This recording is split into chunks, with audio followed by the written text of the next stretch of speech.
Oh yeah, welcome in, friends.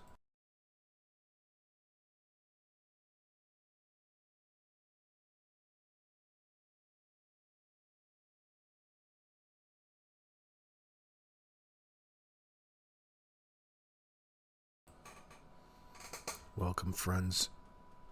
One thing leads to another, Helicopter Grandma. Thank you very much.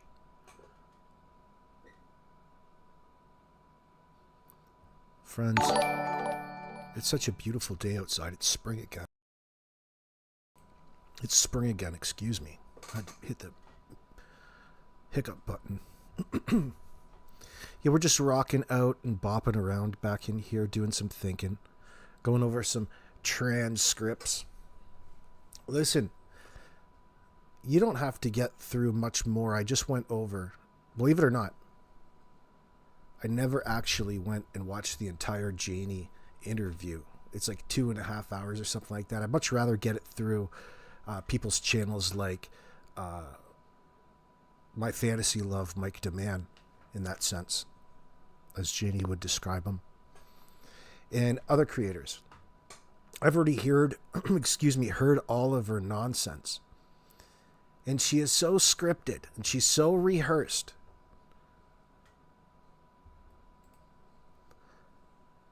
I went and downloaded verbatim the transcript from it. And her first statement came at 3 minutes and 2 seconds. Janie said, "Well, Charmaine, the thing is, when people do record videos, and that they seem to leave out the important parts of what people are trying to say. So I wanted to do this live so people could actually hear what I have to say and get it right from, from me. And parts aren't being left out." The thing is I went on my Mike Dammann's, and I said I talked to him through recordings and that, like, on Messenger and stuff. And he left out a lot of stuff that I said, and he only wanted to put on what he wanted to put on. And he just absolutely made a fool out of me because the things that were important, he left out. Do we have to refer back to the Plaid system in this circumstance? We will anyway. You're talking about the priority in this circumstance again is self. And let's not forget why she's doing all of this, all right? I've prepared a couple of things for us to get our minds right, and I'll post them on my community wall later on, these little snippets of intel. Guilty people, for example, like Janie in that sense, or suspects who are trying to or lying or misleading about their involvement in any crime, often stick rigidly to a rehearsed scripted narrative when speaking publicly or even in police interviews, because it's a deliberate strategy rooted in both psychology and self-preservation. This isn't always a conscious "I'm guilty so I'll memorize lines" decision. It's how the brain handles the extra mental effort of deception. Forensic psychologists have studied this extensively, and it's one of the most reliable patterns in deception detection. Okay? Let's just stop for a second. One of the most reliable, because it's easy to point out. Now you're going to know why. We're talking about cognitive load, because lying is mentally exhausting. Creating and maintaining a false story on the fly uses far more brain power than simply recalling real events. Truth tellers draw from actual memory, which feels automatic. Liars have to invent details, keep them consistent, and monitor what they're saying to avoid slips. A rehearsed script acts as a mental shortcut. It reduces the cognitive load, so the liar doesn't have to improve under pressure or improvise under pressure. Research by psychologist Aldert Vrij, V-R-I-J, who's a leading expert in cognitive load approaches to lie detection, shows that liars prepare their stories in advance precisely because fabricating new details in real time is too demanding. When they go off script, for example, unexpected questions or reverse order recall or follow-ups, the extra load often causes hesitation, contradictions, or vague answers, cues that detectives are trained to spot. We want to talk about the repeat versus reconstruct strategy. Liars deliberately repeat the exact same story every time. The repeat strategy, they know inconsistencies are one of the strongest red flags for deception. By memorizing and parroting a single version, they aim to look credible and consistent across interviews, media appearances, and court. Truth tellers reconstruct from memory each time. Real memories are imperfect and reconstructive. So truth tellers may add new details called reminiscence, forget minor points, or describe events slightly differently. This is normal and actually makes their accounts more believable to trained analysts. Studies show that when liars rehearse, their stories can sound overly polished or rigid, sometimes too consistent compared to the natural variability of truthful recall. No, not the Arnold Schwarzenegger movie, Janie.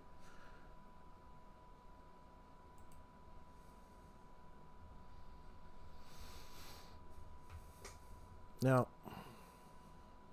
I'm talking about strategic and legal reasons for this.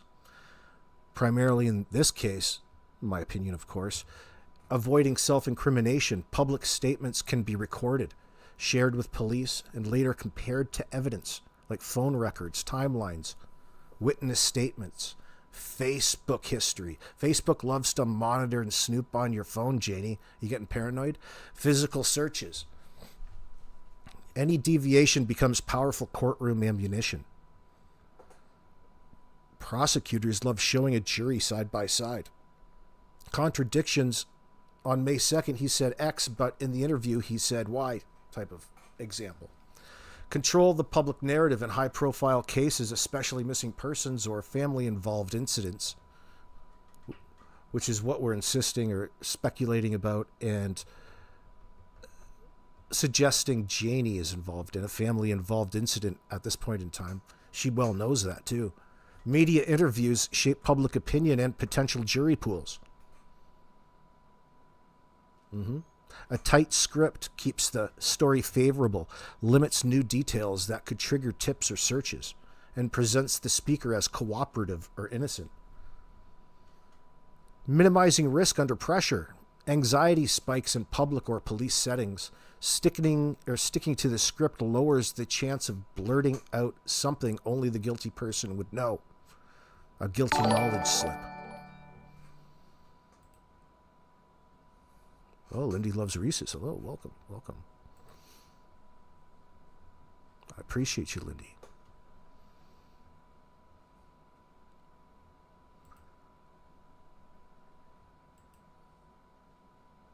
How detectives and prosecutors exploit this.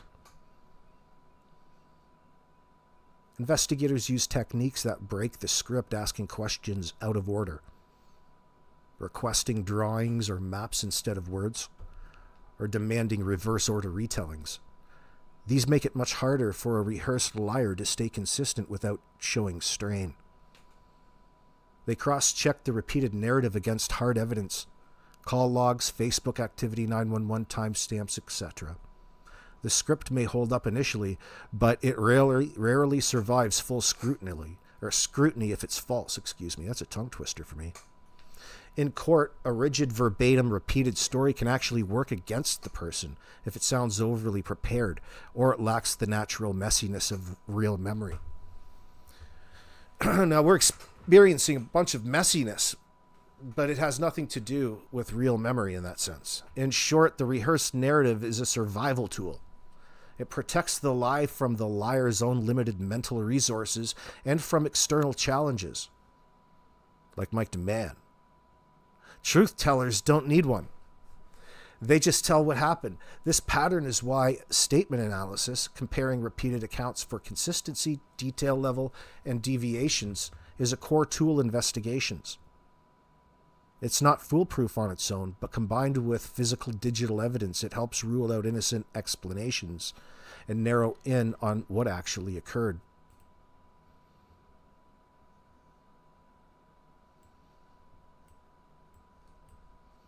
Gonna move chat over to see it. What's going on, chat? Hello, it's welcome in, everybody. It's good to see you. Mr. Hemany, quite the funny man.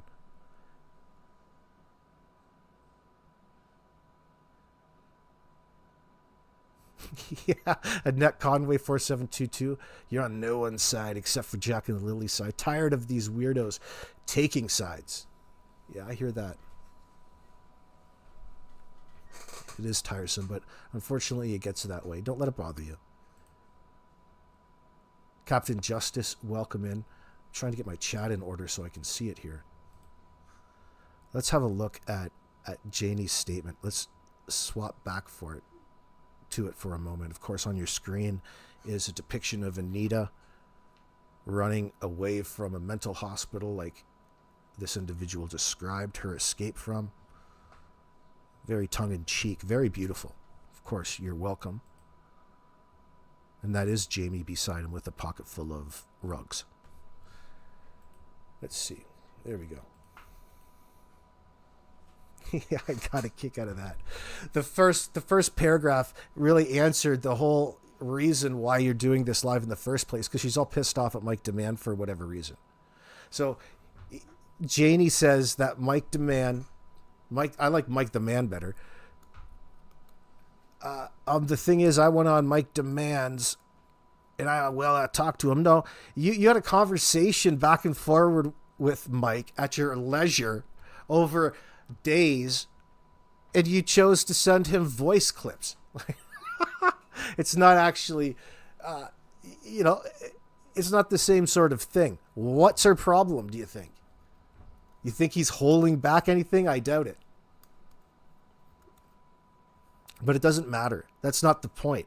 We're not really necessarily pointing that out. It's just funny when you read it. You know what she's doing. She gets over with Mike and gives him her scripted, rehearsed version. The exact same way she's given it before that we were just reading about. And then she gets into this position of it's he said versus she said. It doesn't matter what was going to happen. She's doing this to make it look like she's the cooperative one and she's being vilified.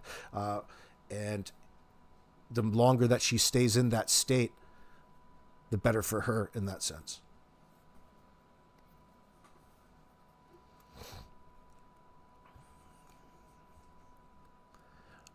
What's going on, Mayflower? Good to see you. Miss K, hello. Mr. Hemmy, you're no mole. Outspoken, yes, but we love that. Sometimes, most times, yes. I really feel like this Gong Show has turned, Mayflower's talking. I really feel like this Gong Show has turned into Mean Girls. We should be on the same page. Who's we? Where are Jack and Lily? Justice for Jack and Lily. Why do they want to silence us? Right. I see what you're saying. Oh, yeah, well, see, it's been a thing in this case because, of course, they want to put it on the RCMP. Oh, it comes back to the RCMP. The suspects claim Daniel and Malaya tell them not to talk to the public. Oh, don't say anything. That's the exact opposite thing to do when you go public with this particular story, unless you have something to hide. It's going to be real hard to get around that one. Oh, I don't want to say anything, just in case it disrupts anything. Yeah, we think the kids are still alive. Think about how and where they are mentally and where you are, what you've been through. Don't be overwhelmed by the situation. Take it for what it is. You probably really shouldn't have changed your mindset since a couple months into the case, maybe.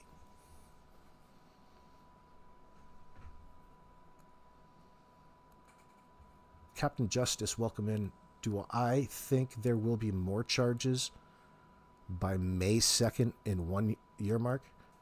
I'm not about predicting the future, bro. You're going to have to go over to Zach Jackson's channel for that.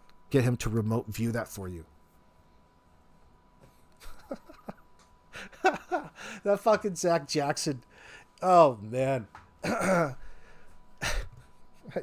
don't even want to get into that. Oh, it made me chuckle briefly for a little bit yesterday. That guy's got a hustle. But enough's enough. As soon as you start talking about Jack and Lily or anybody or any child and you're trying to dip into that flow, you have to do the right thing and let people know. I mean, that's even he will say that. Even he will say that we did the right thing there. Thank you. Zach, you should be thanking me. Come on, bro. You got to find a better way to do things. Why don't you try focus in on making better content? You obviously don't mind getting your face on camera. Why don't you go and find something that you're interested in? Why don't you do some, what do you call it? Parkour or something like that. Go get a drone. Put a GoPro on it.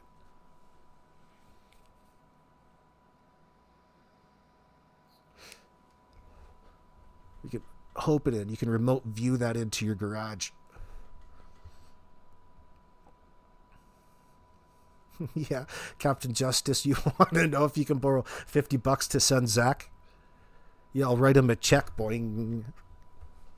You mind? You take that in check there, Zach? Can I write you a check, friend?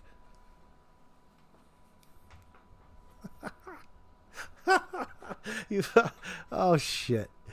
Oh, shit. Yeah, that's funny. You're good up until a point. You're fine up until you start hustling people. And it's rather obvious in that sense. So obviously that they demonetized the guy. This is far beyond entertainment in that sense.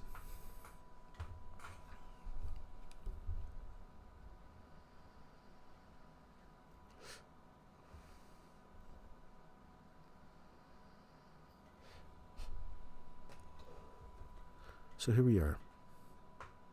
So she's complaining. I'm on the wrong page. Holy shit. Did we not rehearse this? Here we go. She says, the thing is, I went on Mike Dammann's. And I talked to him through recordings in that, like on Messenger and stuff, and he left out a lot of stuff that I said, and he only wanted to put on what he wanted to put on, and he just absolutely made a fool of me because the things that were important he left out. So he got to choose what he wanted to put on. So this way everybody hears what I have to say and there's no disputing it. That is some complicated shit, Janie. That is so complicated, girl. Yeah, but it's funny nonetheless. I love it. Oh, Janie. No, you didn't like what Mike had to say at the end of the day.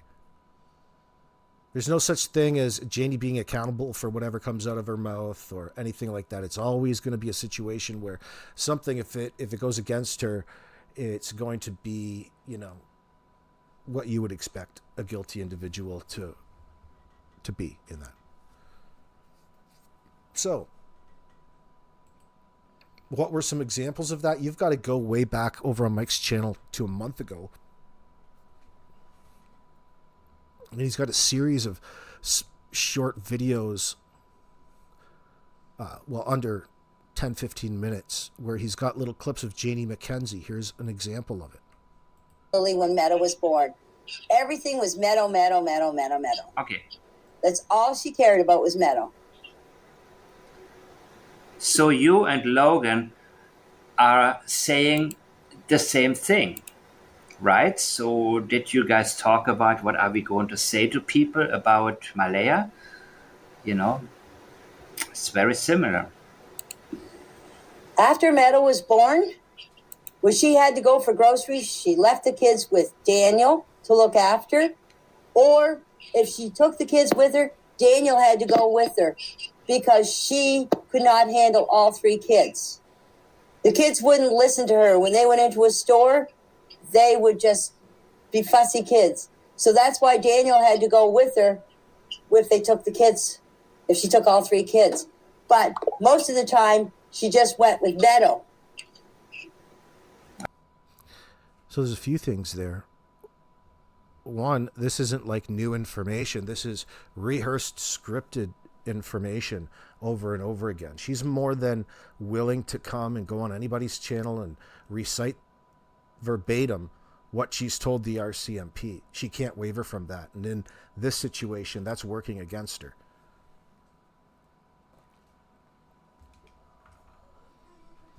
But it's interesting how she describes Malaya, like what she's doing. Janie is saying that Malaya is neglecting Jack and Lily. She's acknowledging that Jack and Lily were, yes, indeed, being neglected, being put by the wayside, being emotionally negligent. That's abuse and a form of abuse to your child in that sense. That's sad. So here we have, this is minimizing. But it doesn't matter. We have Janie sitting here telling us that her and Daniel have acknowledged this minimal abuse going on to Jack and Lily, and in the same breath, they want to put that blame on Malaya.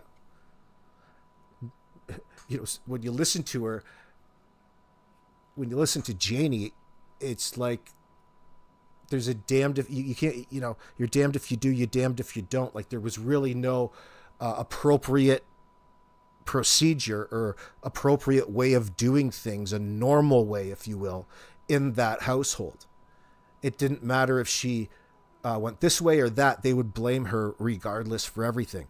Like if the kids, like she wants to say that Malaya couldn't handle all 3 kids herself. Well, wait a second here. They're supposed to be a family living together, you know, and growing. First, there's nothing wrong with everybody going out together, but you're presenting it as something that's odd to you, out of the norm, and it's Malaya's fault. The blame sits on Malaya for not being able to handle all of the kids. And your reasons why aren't acceptable. What kid doesn't go a little nuts, especially at 4 and 5 when they feed off of each other in a store? These are things that you have to deal with growing up. There's nothing out of the ordinary other than she's bringing it up and trying to use it in a negative way against Malaya.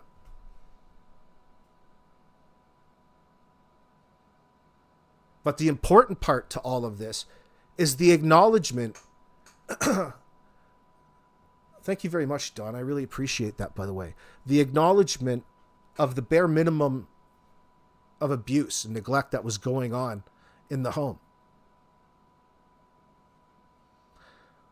Why was that Zach demonetized? Because, well, he would be breaking YouTube's community service guidelines in that sense.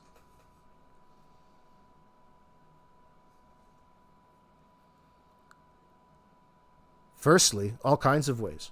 They can get you all kinds of ways that way.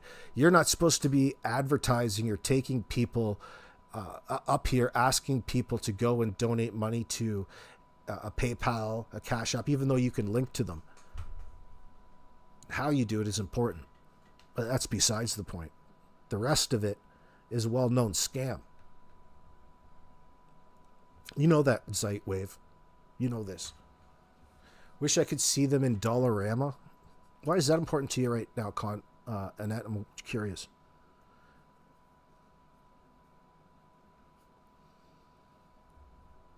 How are you going to badmouth 2 missing children? I don't get it. Well,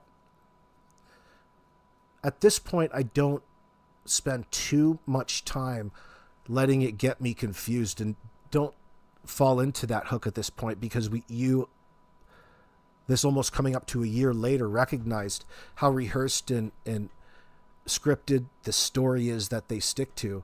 Don't expect to get a rational answer out of it, because either it's bullshit. We have to remember that when it comes down to it, the majority of us don't believe what it is that they're telling us. Therefore, there's really no point in conversing about it in the first place. Do you notice that they can't wait to get in front of a microphone and keep talking? Almost word for word verbatim in every situation? There's a reason for that.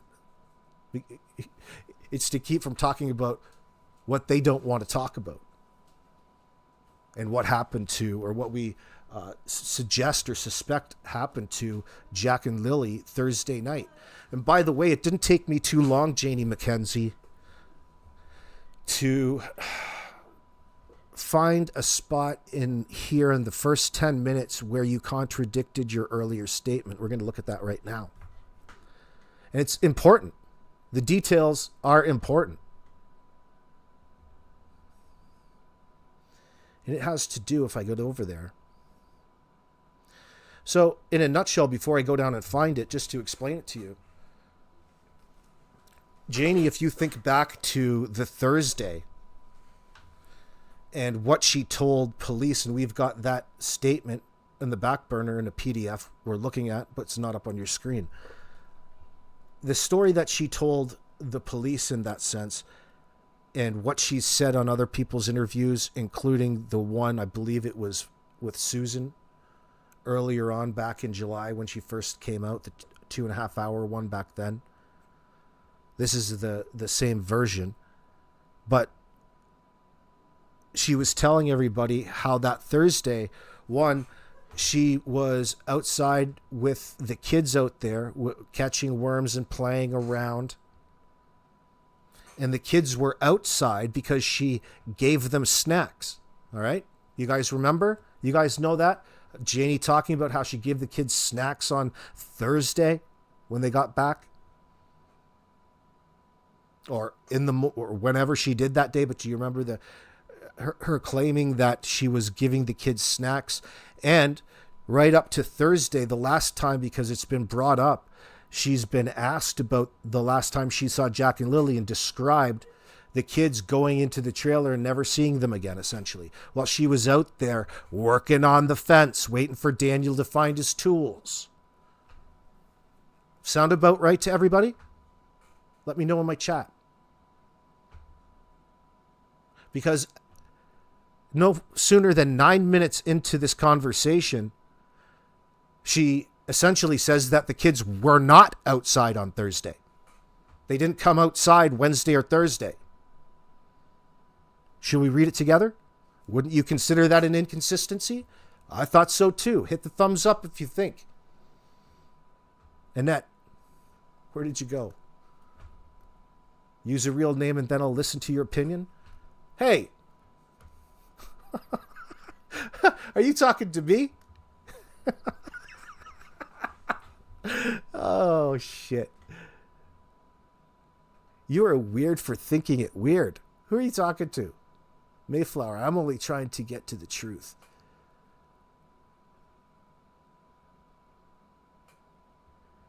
Who are you talking to in my chat, Annette? Okay. It's all right. Don't worry. Yeah, Pam's hearing me, Pam Fogel. Yeah, I know I wasn't talking to myself. Hey, Karen Steves, good to see you this evening. Please don't talk about the pool. I can't anymore. JM has lied over and over again from day one. Helicopter Grandma, the pool isn't even worth talking about because it's a SOG, some other guy. It's a concept. It's not even something real. Okay? There's no sense talking about something that doesn't exist. And let me remind you who brought that up. That was Janie.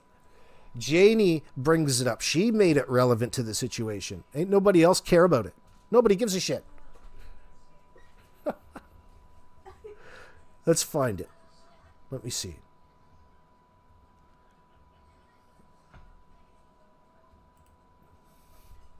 So it says,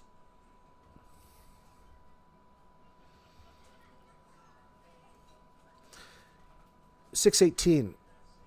This is Janie's statement. Correct. As I like, my brother called me.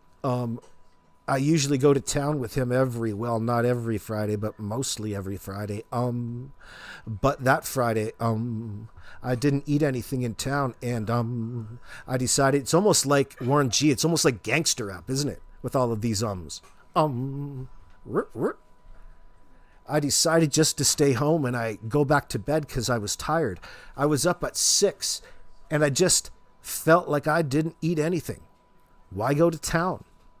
But the thing is that Malaya and Daniel usually know that I go to town on Fridays.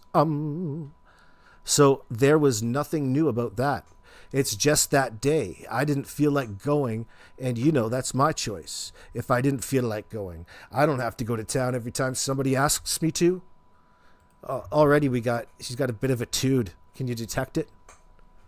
Oh, God. Tambourine, I love those statements. She does that in the trifecta. If you know anything about carpentry, if you know anything about dogs, if you know anything about kids, right? She's got the trifecta of virtue hills. It's a virtuous hill she's on. Heaven's sakes, let me see. Take a drink for a moment. Welcome in, friends. It's Friday night. It's beautiful here in Southern Ontario. This week has been absolutely gorgeous. I've got so much done outside, which is nice to get out of the house. Doing a little walking in the morning while I listen to my Mike Dammann. JM sounds like Dickwood. Is this going to be a believe me in there asking for a friend? Not as many as at the end of the last transcript. Holy crap. I know what you mean, though. I read that one earlier today. And I noted how many believe me's were in there. A significant amount. But in the realm of statement analysis and psychology, they're the same kind of thing. She's doing it for the same reason. Anyway, let me get to this inconsistency. Let me finish what I started here. I was on the wrong one. I can't remember. It's coming up. I have to find it, so I may as well just read through it. Well, see, there I go. Actually, I was just reading that. I don't think it would have made any difference if I was in town or if I was home, because if I would have went to town, they still would have accused me of having something to do with Jack and Lily's disappearance, because they would have said, like, oh, she must have knew what happened. She took off before the cops came. So either way, what the fuck? She's such a fucking moron. Like, it's so difficult to read that, Janie. Why do you speak like that? Hold on. Let me see where this is. We're talking about the kids being there on Thursday. So here we go. 9/11. Let's get to the important part here. The inconsistency. The Thursday, the kids, the outside, the feeding, the snacks. The seeing them go inside and never seeing them again. But what I can't understand is, so Charmaine, is those kids have been homesick number of days, as everybody is allegedly has brought up. Holy shit. Do you feel dumber just listening to that or what? Listen, let me read that again. But what I can't understand is, so Charmaine, is those kids have been homesick numbers of days, as everybody has allegedly has brought up. I just can't understand why that particular day, they were home Wednesday, they were home Thursday, and yet they never went outside. See there? Uh-oh. Bing! I'll have to call my supervisor. Sarge, do you want to come in the interview room? We got a hit. Boom! Honey, you said that you were out there with Jack and Lily Thursday, baby. Now you're saying that they weren't outside. Friends at home, this isn't the only inconsistency in Janie's story. They happen every time that she speaks. All over the place. Man, Janie, that was too easy, girl. You sat up there for 2.5 hours. You could have just got off. It would have helped you.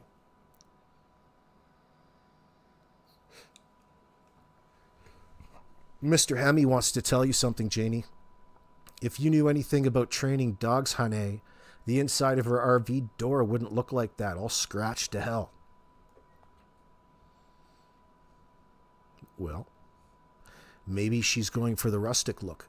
Maybe she has reclaimed lumber in there, and it's just a look that she's going for. A rustic type feel. That's so 2013. Oh, fuck. What, JM? Poor Lily and Jack were dragged around the country, and apparently Lily was sick? Yeah, how much sense does that make? These kids are so sick. One minute she's telling you that she's feeding. They're outside playing on Thursday.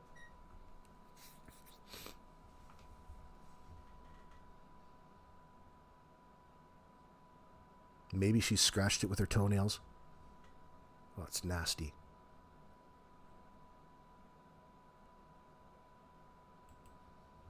What did you say the door was destroyed by what?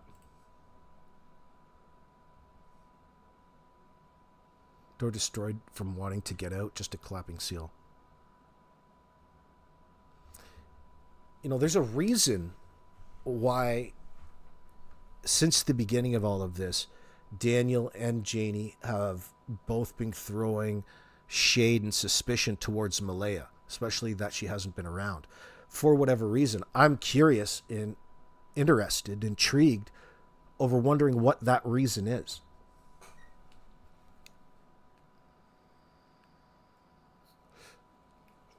For real, not the one that not the answer Janie wants to give me, not the answer Daniel wants to give me, but the truth, the reality. That camper was in an accident? Which one? The one Janie's living in? What are you going with this? Come on.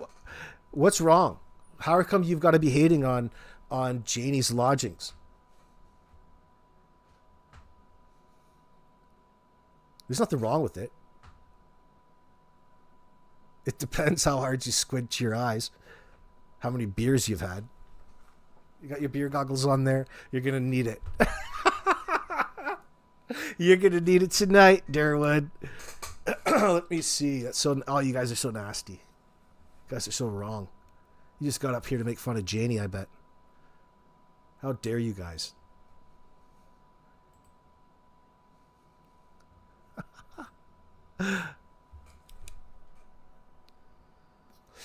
One step above homelessness, for fuck's sakes, AB. Essentially, yeah, but you know, you're looking at things. Look at things on the bright side. No, that the situation with her in the RV and why she's out there has everything to do with Daniel, Malaya, and the kids in the trailer. And she doesn't want to talk about that. She avoids that. And her answer, she's already given you the answer. But then she contradicts herself in that sense. Now she does whatever that is because you've taken it negatively, or you think, or it's come back, or she doesn't is sorry that she said it. It doesn't matter. She's out there because she wants her peace away from the confines of the trailer. The trailer just got a lot smaller. You can't blame her for that. Who wouldn't? But you know, it's a difficult scenario because it doesn't look like it's a great spot. It looks like something that would be parked in a Roma gypsy camp, you know, out in France or something. And granted, that people put a lot of work into those things. You know, it's just first impressions. Now, I don't know what her problem is. Like, maybe she's okay with living in a dump. Maybe she's lived in a dump before. Maybe she enjoyed it. I don't know. But it's odd that she's got open luggage and shit strewn all about her front and back property, and she doesn't, one, get pissed off about it. That doesn't sound like any mom that I know. You have shit out of order, your mom usually is the one that gets all pissed off about things, not her.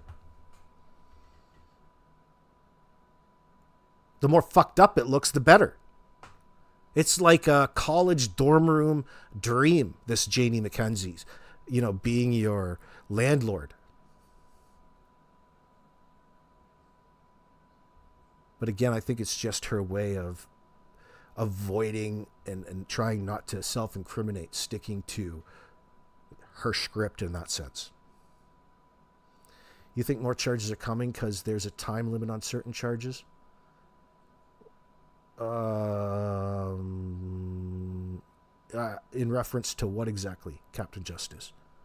There's different things going on. Are you talking about in the Jack and Lily case?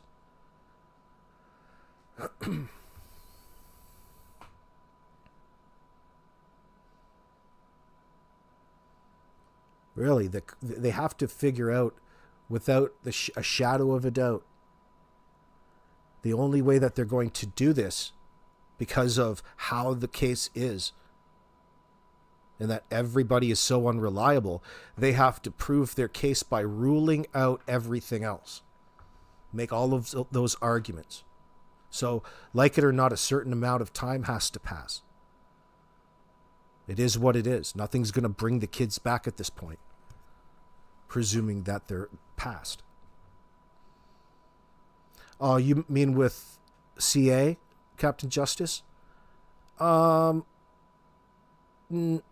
not my primary concern, no. Like, I mean, when I talk about it, Captain Justice, I'm not talking about it like I'm looking for them to catch a charge in that sense. I'm looking at it as an indicator of the things that they're being deceptive over, that they're hiding, that indicate a much more egregious situation in double child homicide in that sense, in this circumstance, and the things that go along with covering that up and hiding it. Put that on the list of things, but I think that's probably something that they could get the judge to drop the CA charge, considering they've just got him for double child homicide. Why, there's a problem with that, and how people dedicate their resources to prosecuting certain charges. That's my answer, Captain Justice. Is that clear? Do you know what I'm saying? I'm not saying that it's not possible. It's just not where I'm thinking, because there's obviously deeper charges behind this. Yeah, like you can call murder child abuse, right? It's one of those situations. Yeah, that's to say the least. There was abuse going on. We're suspecting in that sense, based off of what we've come to learn about the situation.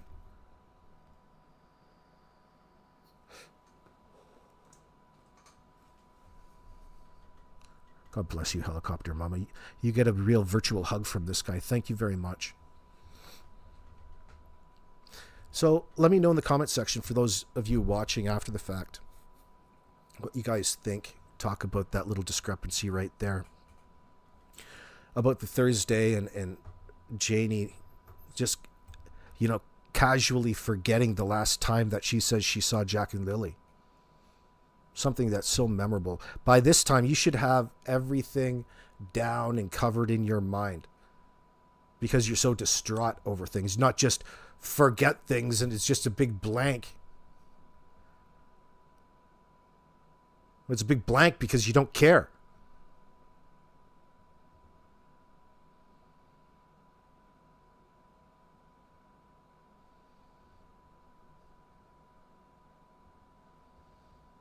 That's right, it's the timing of the cleaning that's both suspicious and the way late for Jack and Lily.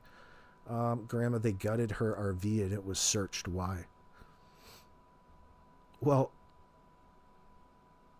because it was gutted? I don't know where these little comments... What do you mean? What are you picturing happened, Mayflower?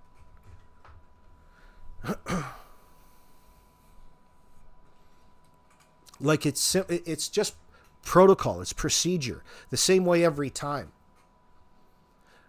The thing is with this, I was wondering today if people just don't sometimes make too much out of something in particular in this case. For example, like this dog thing. It all got started, in my opinion, from my memory, which is sometimes lax, but you can help me out. It got started because Janie wanted and had to have a reason for why it was she was crying, because Belinda had said something in the newspaper. And that's how things got rolling from my memory. But nonetheless, Belinda has never said. She's just suspected. Okay, she's never came out and said, that's a different dog, this is a different dog. Like, it could very well be that there's another dog there and she is lying, but why would she lie about that in this circumstance against the script that she's so protective against? And I say that only because the responding officers that came that particular day, like before Belinda got there, before everybody else got there and was interacting with the family, would have certainly got that particular dog or dogs, if there were indeed more than one, on their body camera. And it would be something that would be such an indicator to police that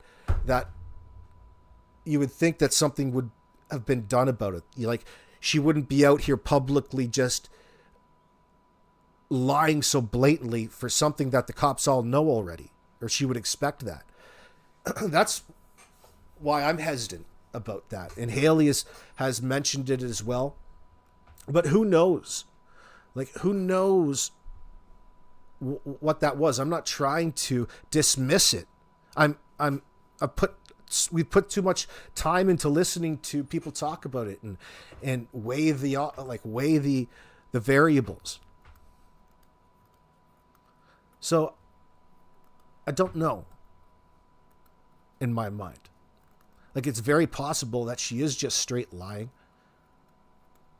And she's twisting things in that sense. But there's certain things that just don't make sense. Like, look at how she's treated Bradley Wong's statements in that, right?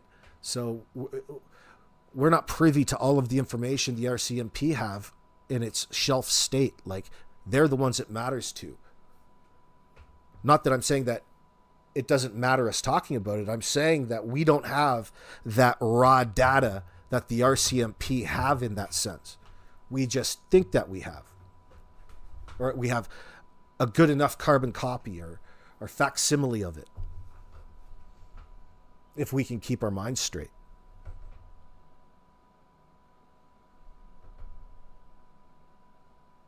But the RV, do you think the question is why Janie was so hesitant to let cops come in and search that nasty RV of hers? You would have thought it would have been an easy, well, stick your head in and take a look. It's not that big. Like, what was Janie's real problem that day? That's how it really got started, isn't it? Like, and Janie talking about how her dog was so protective, and that's kind of how it got brought into the conversation. It has everything to do with her not being cooperative with the police the very first day of the search. And by the way, Janie says that she spent all day Friday out searching with family and friends. Why would you be out searching with your family and friends when you don't believe that it was a possibility that the kids went walking? Is this some sort of leisure cruise? Don't think so. It's a way for her to avoid any sort of uncomfortable scrutiny in that sense. It's a form of physical avoidance. They weren't interested in solving or finding the children. It was a hoax to begin with, and she didn't need to be on the scene for them to catch on. They have to be seen to be looking busy, kind of like when your boss walks in the room at work, or your supervisor. It's like, oh fuck, you got to put on that extra 5%, or you got a code blue coming down we got a code blue. That's code for when your supervisor's on his way back in. You got to get into, you can't fuck up. Grandma, why do you never say that Durwood wife left him was a Corbett? She's related to Kent. That's just what people have been talking about, Miss K. We'll have to get certain individuals out there that are familiar with the genealogy of the family that are in the chat right now. Can you imagine where their heads were at once police arrived there?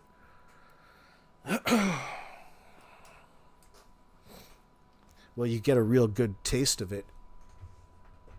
You see how scatterbrained they were on camera.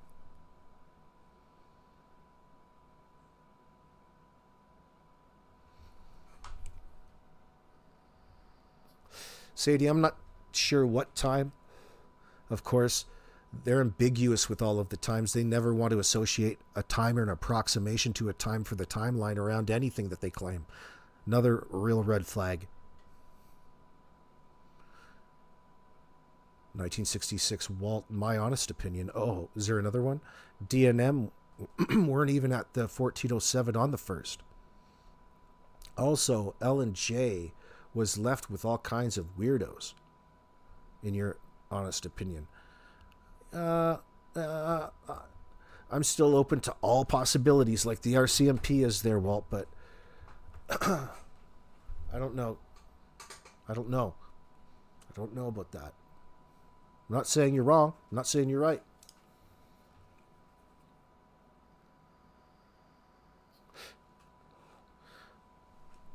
In my own mind, personally, we've caught these individuals lying. And I know the majority of you out there feel the same way as I do. The investigation needs more than just that, though. The Crown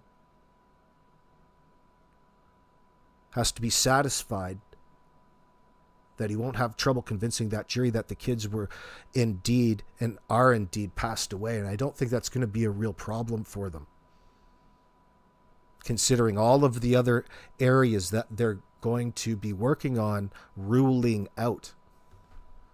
Therefore, leaving only one possible scenario, no matter what the intricacies are of what they actually did, because they've worked so hard to not confess. That's how this is going to go. I can feel it. In fact, I've actually called Zach Jackson. I've had him remote view this, and he's confirmed it over here through this amazing technology of my mobile phone.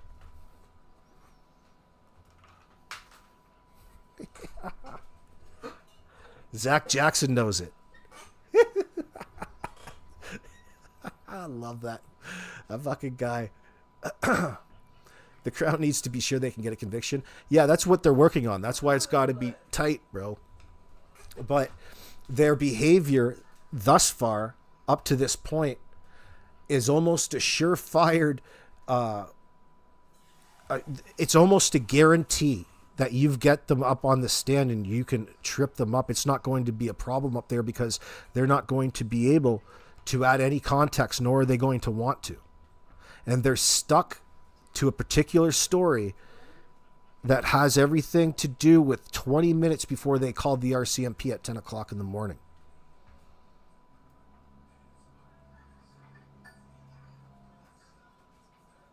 So through ruling all the different scenarios out from this report to police, based off of that report to police, and in that process, they're going to be able to convince the jury that they are indeed lying, and really, that's all you need to do in order to get a successful conviction. Yeah, they're lying about it, and the only reason that they would be lying about what happened in this scenario is if they were 100% responsible for the fate of Jack and Lily Sullivan, their deaths, their unaliving. It doesn't matter where they stowed the bodies, they buried them, they threw them out to sea, they tied them on the shuttle and it went to Mars. They're just as guilty. They don't have to find motive. It's obvious. You don't need to find motive like it was your girlfriend. This is kids that they should have been protecting.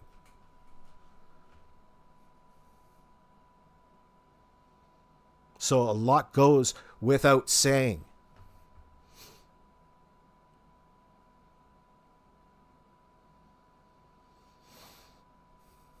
Helicopter Grandma says the RCMP have to do their due diligence and make absolutely 100% sure that they have all of their ducks in a row. Oh, I like that analogy. Because there are no defense lawyers who will take out the Crown Attorney. Well,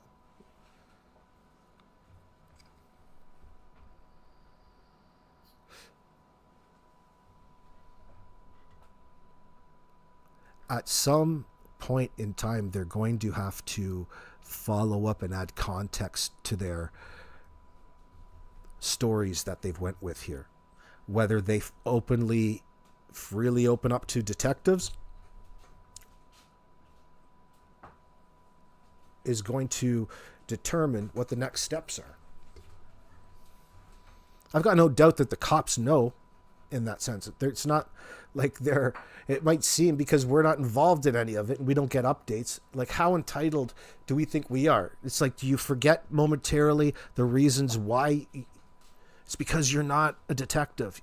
You're just some dude on YouTube. You're just a person who's interested in the case.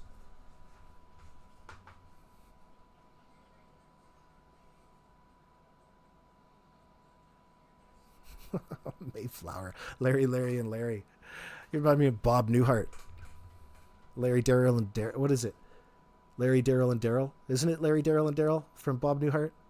AB absolutely protecting. Oh, and you can tell in how, like when it gets monotonous and you hear Janie and them stick to this and almost recite and parrot their words, that is going to come back and haunt them in the court.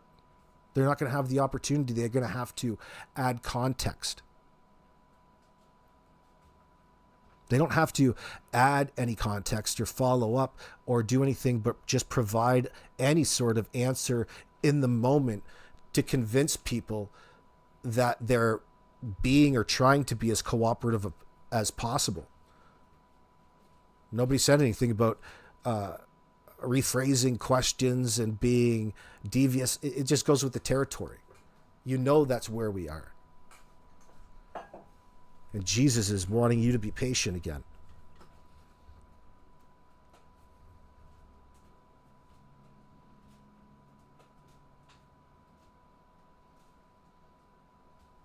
What are you saying, Cool J? You're thinking something along the lines that one of them was overheard, or a message was intercepted saying something about Lily being hurt or worse, and when questioned, they put it on the dog.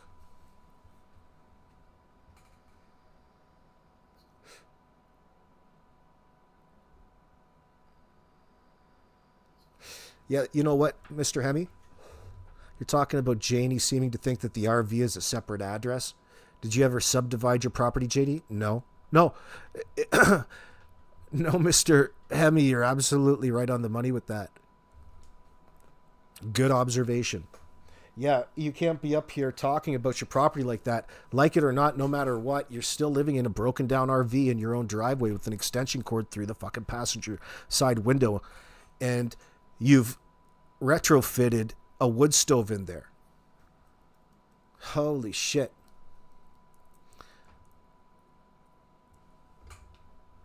You can hear everything that goes on in that property. Don't effing lie.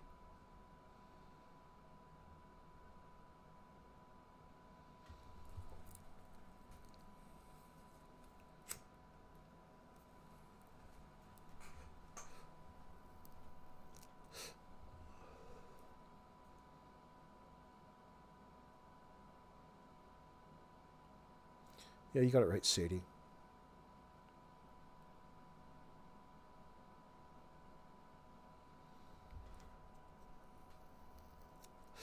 Let's hear another clip of why she's so pissed off. Janie. We have to go way back to a month. Over on the videos under Mike's. 1 month. All of these.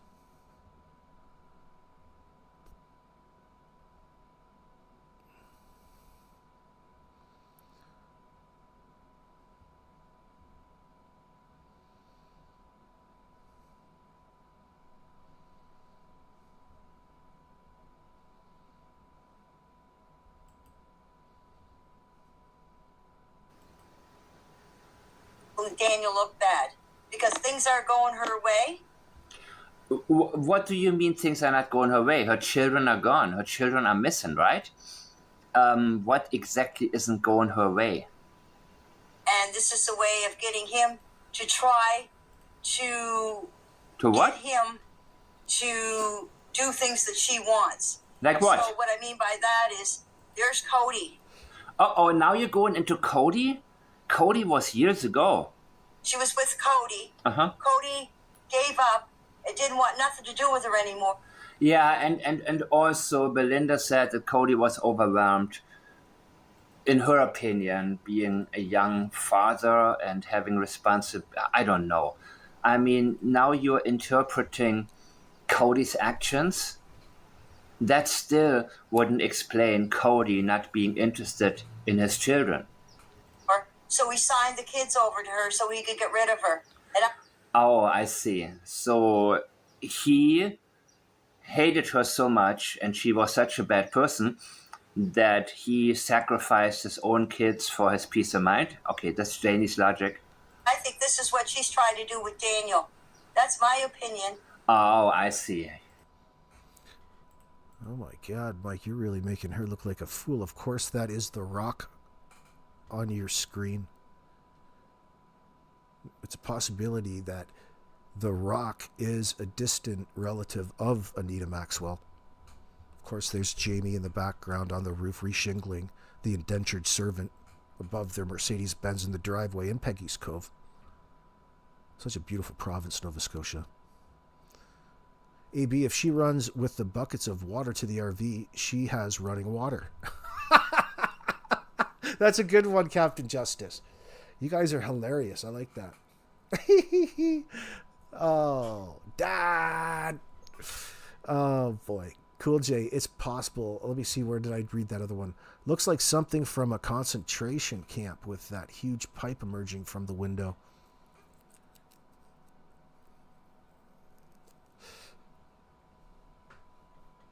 Man, you're really...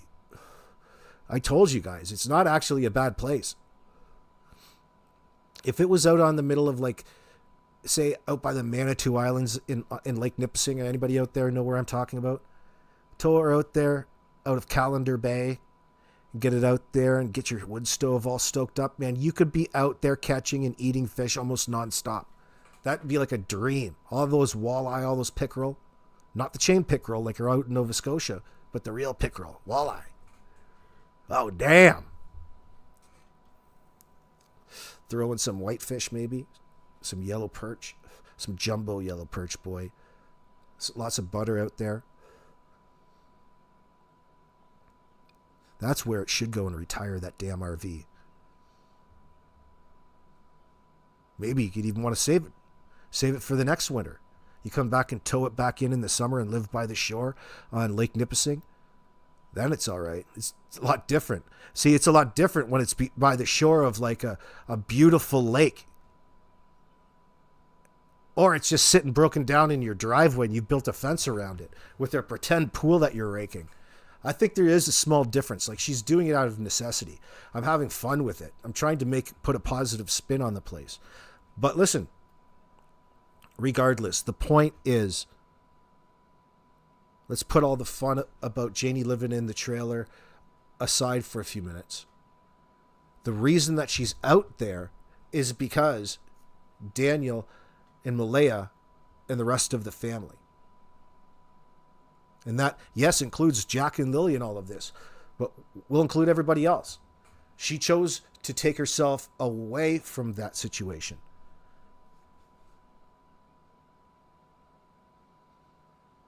And we're not getting she's not telling us the reasons why.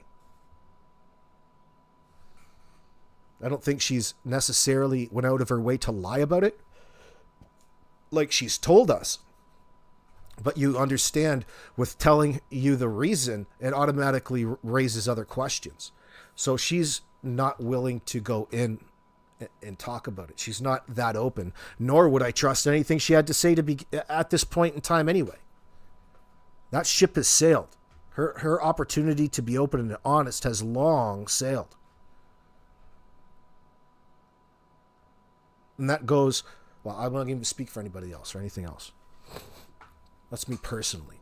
We have a trailer near Mattawa that I can't wait to get there, but hold on now. It's a clean, and we take care of it. Well, that's not the type we're interested in, Helicopter Grandma. You probably have all kinds of rules around there. Like, I bet you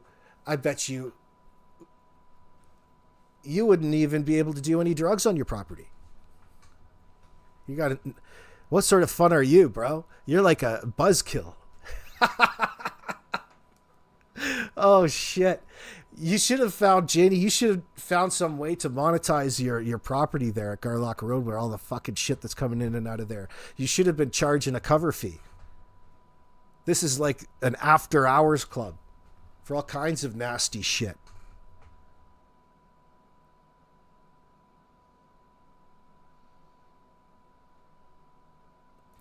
Actually, Captain Justice, waterboarding doesn't work. That's a crude and cruel, unusual way of torture and punishment. And you never get true intelligence that you can trust from simple things like torture or waterboarding. Lots of studies on that, but understand where you're going with that. And you're not serious, but we don't need to. They're going to give it up. They've damn well given it up thus far. You know, when you talk in front of people or a group of people and their understanding, you like to kind of think of it as one thing, but it's a ever-changing thing.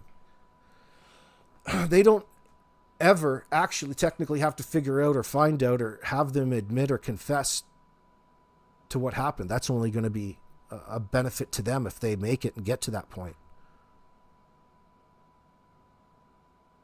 There's no way they're getting away with this. They've done and said too much. And for Malaya, not enough. The dynamic between them, this whole circus that they've brought to the world surrounding it,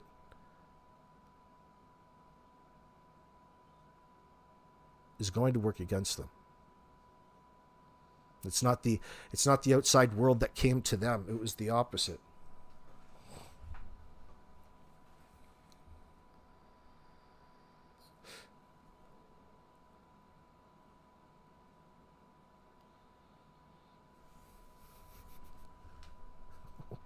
Yeah, all three will be charged, Karen Steves.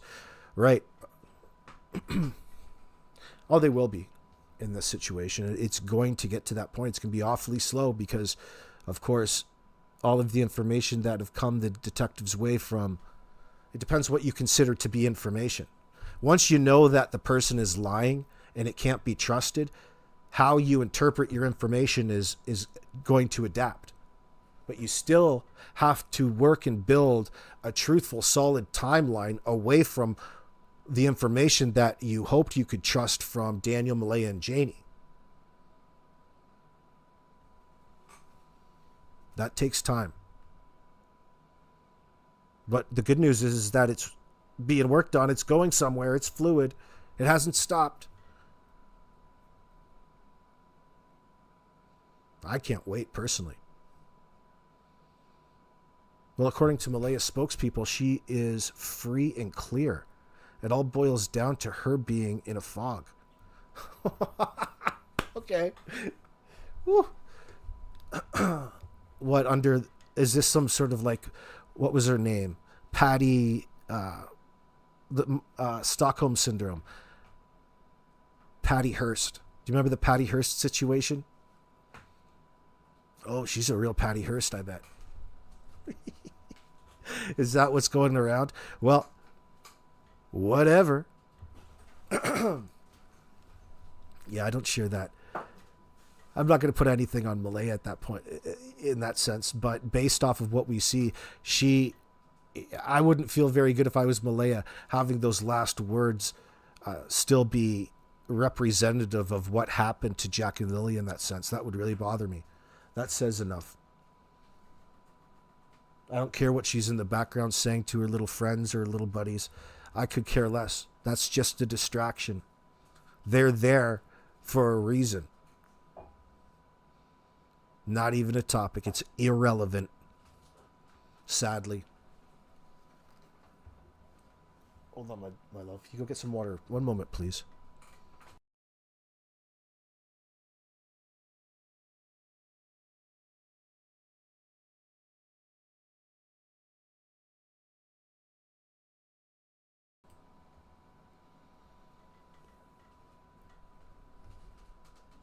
Bring back the gulag, Mayflower says. No, that would be too much like Home Sweet Home. Oh, come on. You don't have to be nasty like this. This case is like Sebastian Rogers. Has the same surreal feel of a wicked, wrong social experiment. It's just the nature of the beast.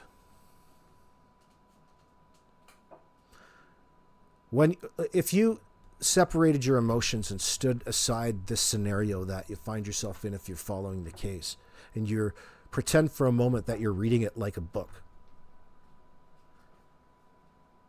and would we call Janie a protagonist? We don't need to be fancy.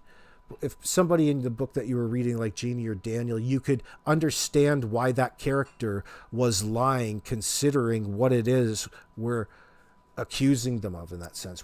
And I don't know if there is some sort of trick in groupthink that automatically, naturally expects these people to be telling you the truth when they've got all kinds of reasons to be lying to you. It just comes with the territory that they found themselves in. This is a really nasty part of humans. It doesn't get any, it does get worse than this. I'm sure we could get a lot worse when we find out the truth as to what happened here, but the smell, the taste, the feel, the look, the words have all led us to this point to be this suspicious. It's not for us to be judge and jury and executioner.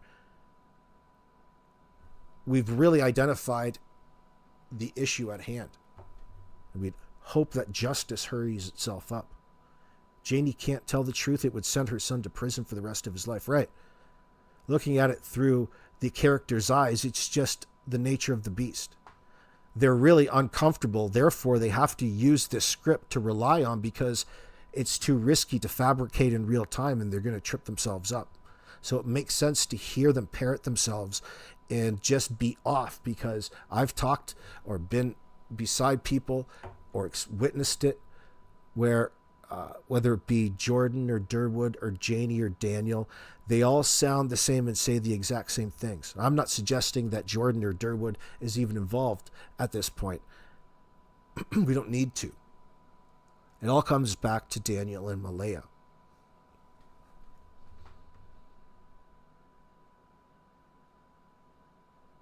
Simplify things. There we have it. It'd be interesting to know the inside out about what they know and what they suspect about Malaya at this point in time, regardless of what she said. Doesn't mean that it's okay just to go and put things on her without there being any reason to. There's all kinds of things that could potentially be going on in the background that we're not even cognizant of, aware of yet. We don't know what it is that we don't know when it comes to this case, but there are people out there in your immediate that do, and that's Daniel, Janie, and Malaya. And they play with that line all of the time. Thank you, Trail Hiker. I really appreciate that. Out here trying not to taint the jury pool. Oh, shit. Welcome in, my friends. Daniel nor Malaya can tell the truth. Their lives will be spent in prison, Karen Steves. Yep, roger that.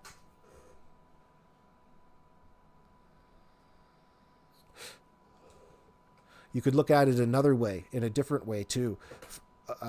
They've all admitted to the very minimal aspect of what's illegal in being negligent in this circumstance.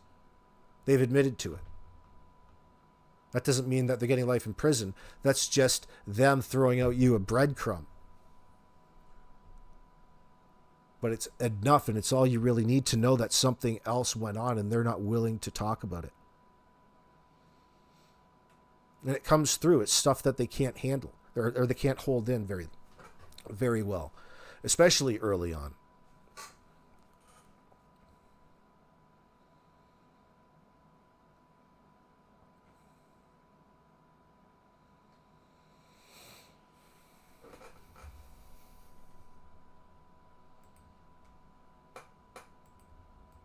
You see, you always have to listen very, very closely in order to get a feel for what her intentions are. What is her intention with her statement? And as far as it goes, Daniel's not cooperating with her, and she doesn't like it. Daniel isn't what? Co-op-narrating? And she's playing the victim here, and probably going to play a mental that she was in the mental hospital. Oh my God. So everything she's doing is a game. I mean, that is what. Thank you very much, LJ. Ever 808, excuse me. We're listening to my man friend, Mike Dammann, VB. Oh, yeah. These are Janie's voice statements that she was oh so grouchy about over up on that triggered her appearance over on Charmaine's, she wants us to believe. Had everything to do with how foolish she says Mike Dammann made her, and we're having a little bit of taste, seeing if we can't figure out where exactly things went wrong. Janie is trying to convince us of. And I'll give you a sensitivity warning right now. I just made this word up. I guess it's called trigger warning. She's now a little bit angry with what I said in my recent videos. She's a little bit upset with the fact that I'm analyzing her. I mean, it's really strange when people come my way. And that's not the first person, by the way. There are several. There's even some that I've talked to that I haven't even mentioned, right? Listen, the one thing that I've learned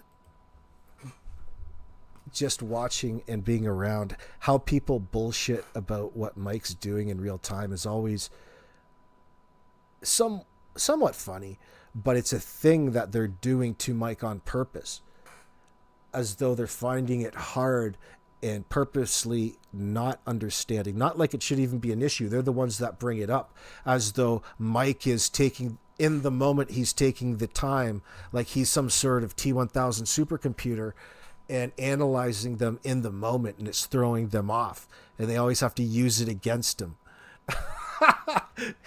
Well, it's not that at all, right? You have to talk and engage with people and reflect on it and go and find the pieces after the fact, unless you're doing some sort of specific targeting, which is not what's going on. It's not what's going on at all. But again, it's just how in the moment people, or detractors we'll call them, from my man Mike Dammann, like to play him. Just throw an elbow in there. HAL 9000, right, Sadie? From Space Odyssey. But it's just a thing where I'm sure Mike probably is aware of it, but it sticks out right away to other people. It doesn't capture him or get him off guard or anything. He doesn't stop, which is noble of him. So it's always strange when I have people listening to me who don't have an idea what it is I'm doing. They can watch me for hours, but they still don't get it. And she's a prime example. That she thinks she can sweet talk me a little bit and tell me how she's suffering. And all of a sudden, oh my God, I'm going to forget everything. I'm going to forget the whole case. I'm going to forget everything you said that makes absolutely no sense in the world. And what do these people expect from me? Can somebody please give me an idea? Because I don't get it. In my opinion, I think the reason why she's doing this to Daniel is she's trying to take the heat off of herself. Yeah. And put it on Daniel. Okay. To make Daniel. But again, at this point, at this juncture, even though it's fun to sit here and do in front of a camera and try to have a thing on YouTube, because statement analysis is your thing, you don't even need to use it if it isn't already second nature. Usually, if you're interested in it, you change. It's like developing skills, like working on your four-seam fastball or your slider. You adapt it to your repertoire of things and use things for it. But, at this juncture, there's only specific things subconsciously that I'm interested in, other people are interested in. We've adapted. We've come to learn about the situation, and they don't want to take it a certain way. They've got one thing, one crutch to rely on, and it's that script, and that's what they not heavily defend, but they use in the moment as though it's some sort of answer to the question, as though your question wasn't good enough. It's just disregarded and something else is spoken about or returned. Thank you very much, Helicopter Grandma. That's generous, darling. Oddly enough, a lot of what Anita said to Mike is what was told to me by the locals. In my opinion, common knowledge. Oh, careful. What are you speaking about in particular? What about it in particular? You know, in my... Good to see you, Katie. In my experience, apart from some very specific things that I can think of, everything that she said really already has been out there or aligned with what people were talking about in the first place. She wasn't quite, you know, she was affirming certain things that were out there. It's more like it. She's kind of fooling you like a Long Island medium, like old Zach Jackson should be. If Anita goes over and starts working with Zach Jackson, I think you guys could go places. You guys could really do some hustling here on the YouTube streets. Zach Jackson, Anita Maxwell together. Oh my God. Sounds fantastic. Tell him AB sent you. Demand must think she has knowledge, otherwise why continue with the charade, Cool J says. What do you mean, Janie? Well, Janie's important, Cool J, because she is corroborating what's an alibi, a very questionable story, one filled with holes, more than Swiss cheese, that would look suspicious to anybody. And she's corroborating that particular story with her own very nasty story, stinky story, that nobody believes. And she doesn't want to add any context. So it has people questioning whether or not it's legitimate, to sum it up in a short sentence. Well, you don't have to thank me for that, VB. Right now isn't a good time to have certain points of view. I'm not interested in talking about what people's points of view are, ever. It bores me. I want to talk about all of the interesting facts that are already here that would point to certain things happening, unfortunate things happening to the children, unfortunately, that were contributing factors to the reason why they're disappeared here now. You have to wait a few minutes, my love.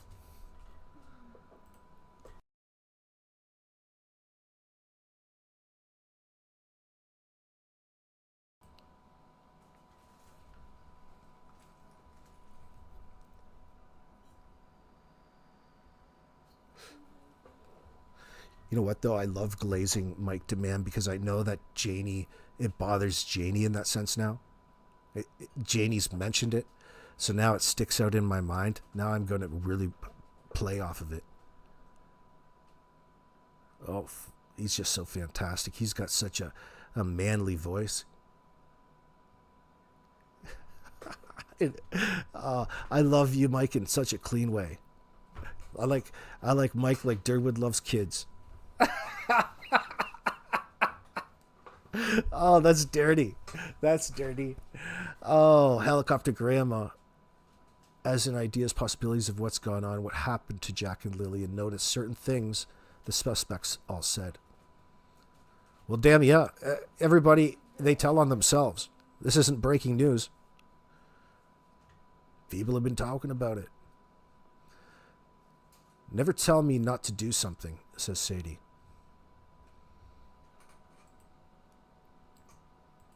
To look bad. Okay. Because things aren't going her way. And this... Oh my God. Okay, so I lost part of this. I have to make sure that I get everything straight at this particular moment. This is a way of getting him to try to get him. Well, let's put it this way. The first red flag in this little procedure with the cops with Janie would be, the question is the question is never when was the last time you heard the kids. Your answer was you heard them when you were asked when the last time you saw Jack and Lily were.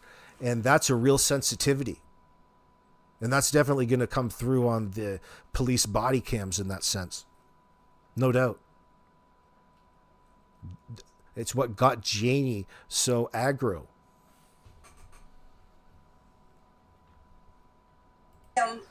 To do things that she wants. Look how she's pausing.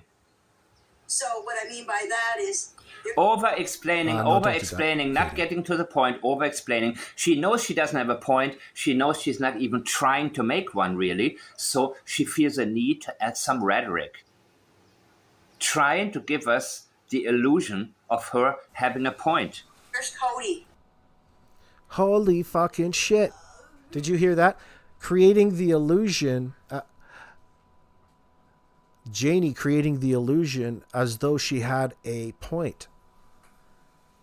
Yeah. Hoax, creating illusion. This is a common factor with everybody in this situation, not just Janie, but Janie's just so outspoken in that sense.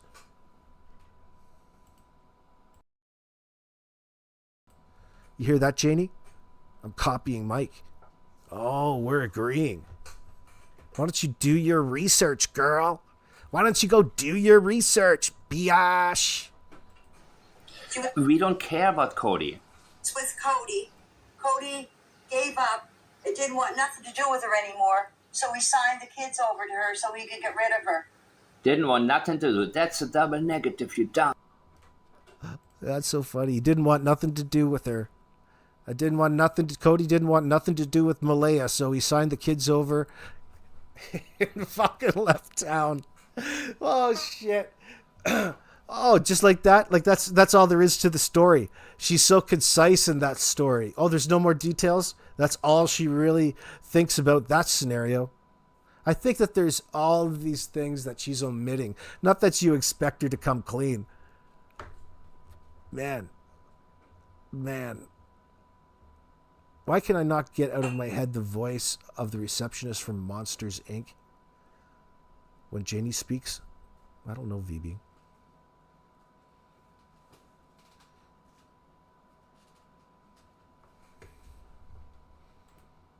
But muffin. And I think this is what she's trying to do with Daniel. That's my opinion. And as far as it goes, Daniel's not cooperating with her, and she doesn't Cooperating. like it. And she's playing the victim here, and probably going to play a mental. Going to play a mentor. But look, the sentences don't flow. Deception doesn't flow. Listen to the rest. That she was. Well, what do you think she's going to say? She's going to play the mental card? Isn't that what she's doing right now? Janie's forecasting. Predicting. Calling the shot.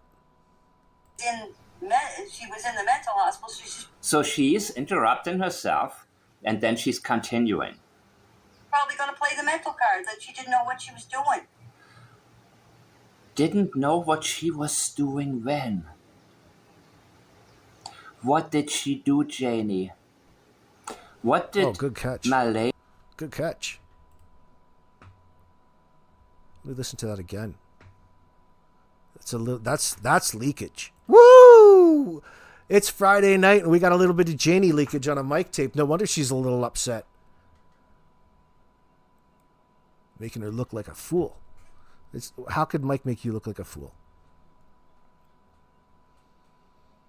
Let's see here. But she slipped here. Let me just rewind this a little bit. And she's playing the victim here, and probably going to play a mental. Going to play a mentor. But look, the sentences don't flow. Deception doesn't flow. Listen to the rest. That she was in the mental hospital. So she's interrupting herself, and then she's continuing. Probably going to play the mental card that she didn't know what she was doing. Didn't know what she was doing when.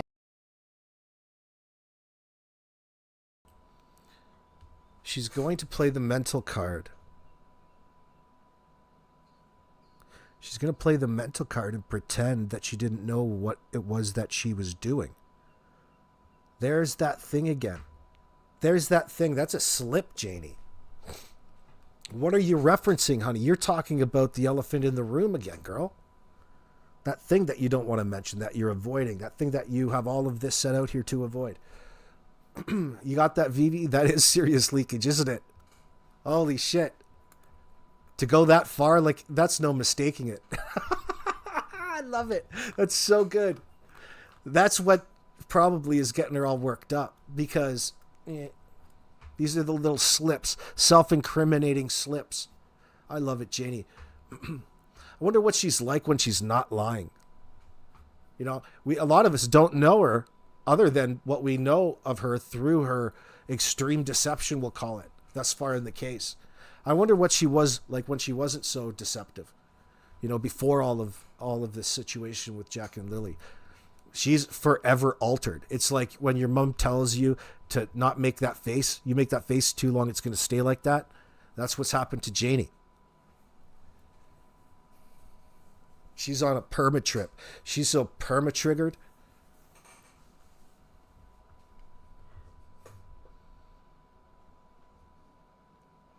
Listen to that again. I like that. As far as it goes, Daniel's not cooperating with her, and she doesn't Cooperating. like it. And she's playing the victim here, and probably going to play a mental. Going to play a mentor. But look, the sentences don't flow. Deception doesn't flow. Listen to the rest. That she was in the mental hospital. So she's interrupting herself, and then she's continuing. Probably going to play the mental card that she didn't know what she was doing.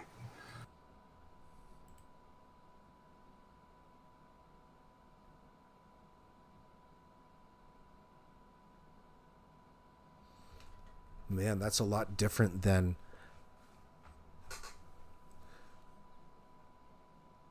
not being legally responsible in a court of law because of some sort of mental disability in that sense.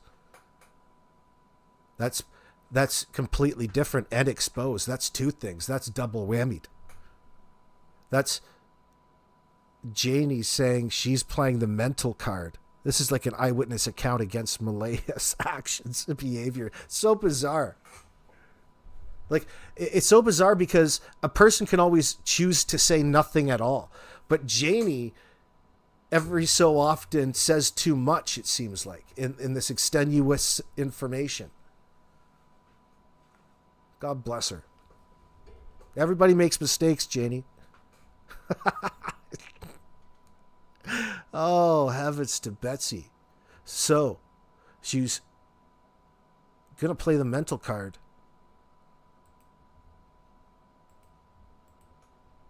This don't flow.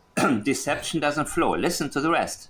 That she was in the mental hospital. So she's interrupting herself, and then she's continuing. Probably going to play the mental card that she didn't know what she was doing. She didn't know what she was doing. You'd have to think that she was referring to a period of time. Like, how long of a duration do you want to use that excuse for? Do you know what I mean?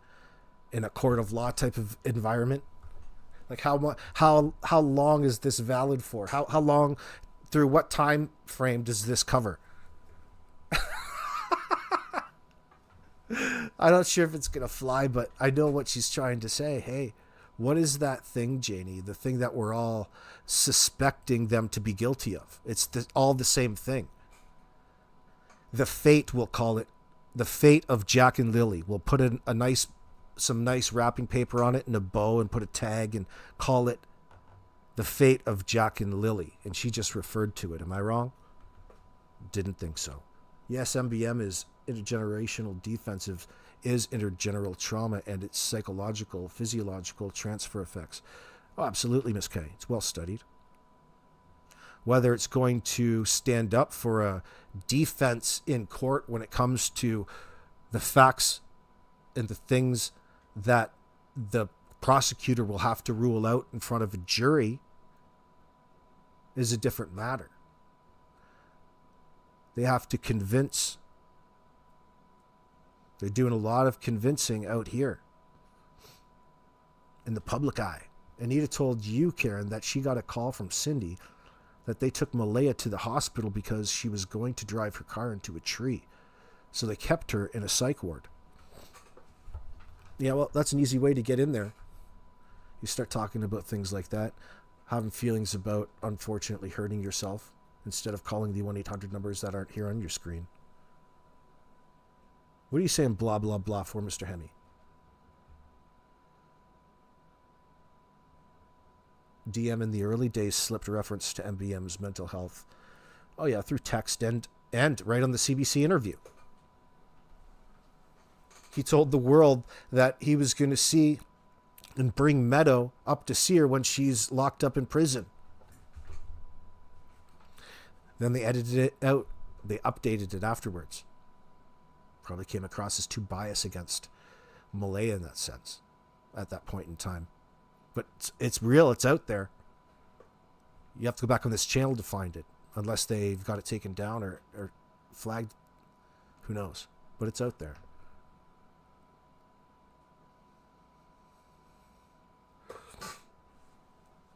Helicopter Graham is talking some common sense in my chat, saying that, in her opinion, we are dealing with different mentalities. And you don't have to be smart. All you need to matter what we went through. We still love and care. In my opinion, Jack and Lily did not get that.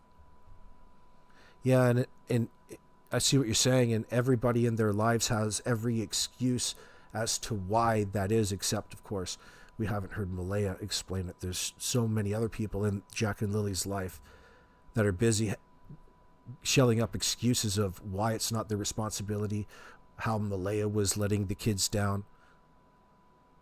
Doesn't that tell you other things, though, aside from what it is that they're trying to communicate to you about something negative about Malaya? To be the person who is saying that, it's reflective on you as an individual, as a human being, as a parent, as a caring person. That's not even taking, well, incorporate that into the fact that there's 2 children that's up and disappeared and you don't have a very good alibi. You got a Swiss cheese story that you gave the RCMP. Go and put a positive, good spin on that. Like, how you can only do so much. The damage has been done in this situation so far. And still, even after, what was their closing over there on this Janie interview over there in Charmaine, the closing out that particular show was very comical in that, where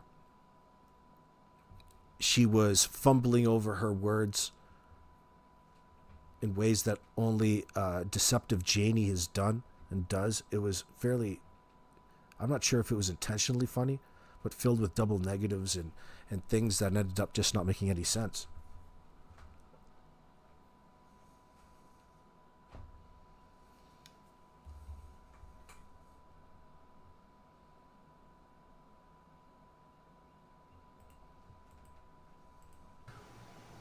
Didn't know what she was doing when.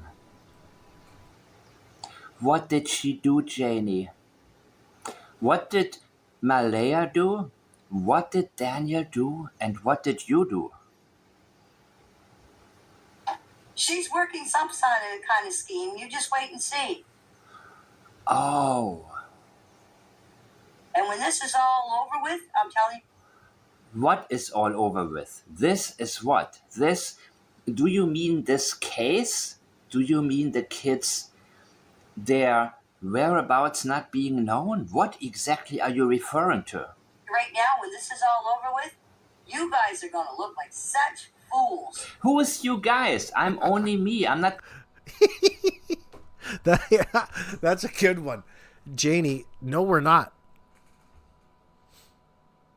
No, we're not. There hasn't been anybody out there that have accused Janie of anything, especially for her to say all of that. People are careful. People are quite clear about what they think and what they recognize is going on here, Janie, Daniel, and Malaya. That doesn't even cross into any legalities. You'd like to bait people in, I'm sure. And at the end of it, You guys are still the ones with the problem to deal with. You're still the ones forced to lie. We know you're lying. You know we know you're lying. I'm not working with anybody. Or let me say it like this, the few people I am actually researching with, you don't know who they are, right? It could be just me. Well, it's not just, I have help from some people. It's mostly me. But who's you guys? Who the hell are you talking to? Because you're not taking the time to do your research. Research what, Janie?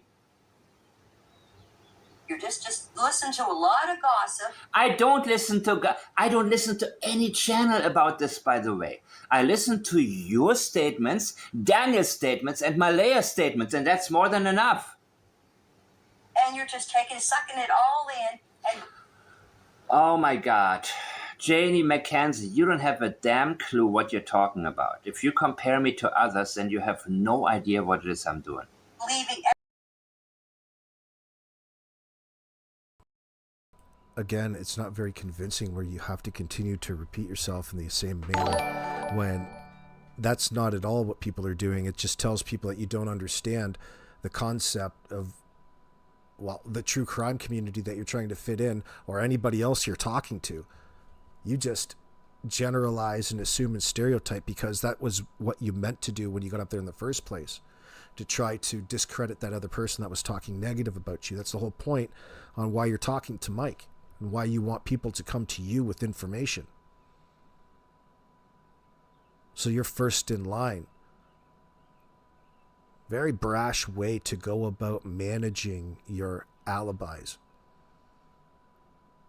Innocent people don't have the need to do that. The behavior itself is an indicator, and that's a no-brainer to cops. They recognize what it is and why it is that you're doing it in the first place. Shouldn't you guys be off somewhere being innocent? Scapegoating the cycle of violence, says Sadie, tells me a person doesn't intend to change or take accountability. It's beyond disrespectful to each person who's put in the time and effort to rise above history. Oh, well, that's heartwarming. I love that. This is very nice.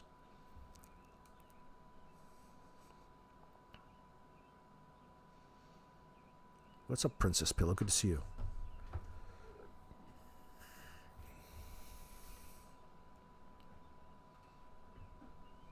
Helicopter Grandma, thank you again, by the way. It's very generous of you, darling. Everything that was. I don't believe anything, Janie. You are telling me with your own language. You are telling me. You are lying. You are lying like crazy. Do I have to show you plaids? Right now? How about right now? This is all I love it. About intention detection. What are your priorities, Julie? Never mind, Janie. I'm not going to show you anything. Stuck on planet stupid, man. In my opinion, okay, when this is all over with, I'm telling you right now, when this is all over with, you guys are going to look like such fools because you're not taking the time to do your research. You're just listen to a lot of gossip. Okay. And again, I love that. You're not taking your time to do your research. You know what that defines as? Doing your research, she puts in the same line as talking to her, asking her the questions so she can recite what it is that she told police in the early affidavits. She told police, the responding officers.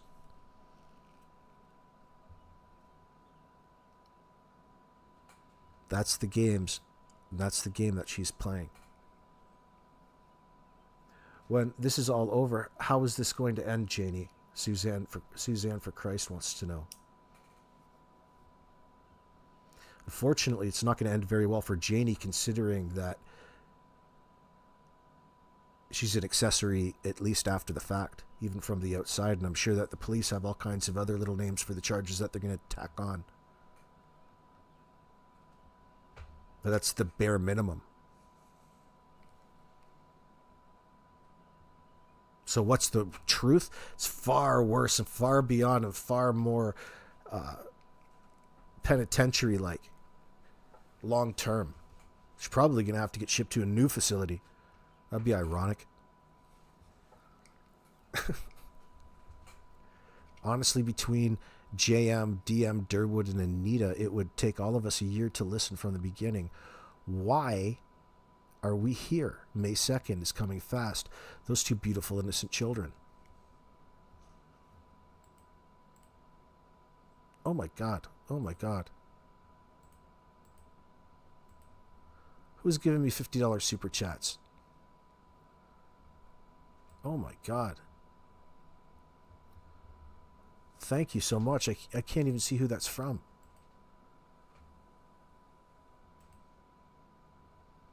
It's very generous of you. I wish I could thank you, but it won't show me. It's Lindy. Thank you, Lindy. There it goes. I had to switch over my screens. I just saw it. I'm going to give you a virtual super hug. That's very generous of you. Whew. There's so much money there. So many zeros there. I couldn't even see who said it.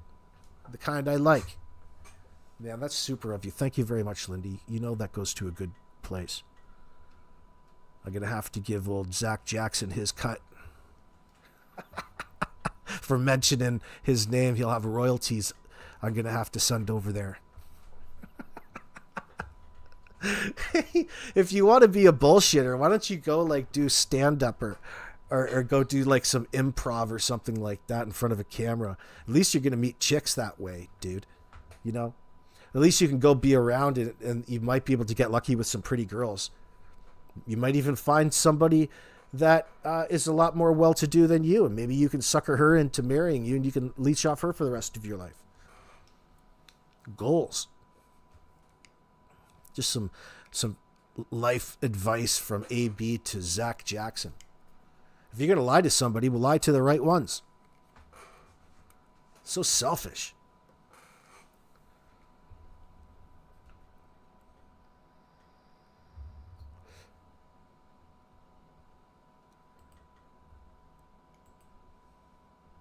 Okay, so this is a reaction of hers to listening to one of my recent videos featuring her voice and me analyzing rather than simply agreeing with her or simply flowing, because I tried to flow when I left my comments to her. Thank you very much, Lindy.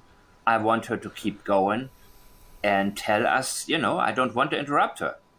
And you're just sucking it all in and believing everything that wasn't that. I think everybody that watches me knows I don't believe really anything. You know the right times to piss Janie off at, by the way, Lindy. She'll just be seething out there. That fucking asshole. $50 fucking bucks for this nonsense. I told them guys the fucking truth. They don't want to listen. They want to twist every little fucking thing I say. You know how many packs of cigarettes, $50 here in Canada can buy, Janie? Yeah, she's going on to complaining about people having, you know, content, you know, for members only, hiding it behind a paywall. Meanwhile, she's out there paying like $20 for a pack of cigarettes. No problem. You can buy 4 people a month at Mike Dammann's for the same price you can buy a Canadian pack of cigarettes in Nova Scotia. Just a little fun fact.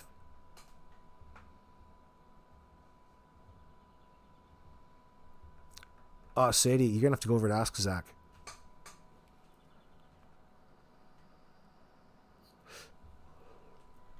VB, AB, you want to flex how many Temu tops you can buy for that?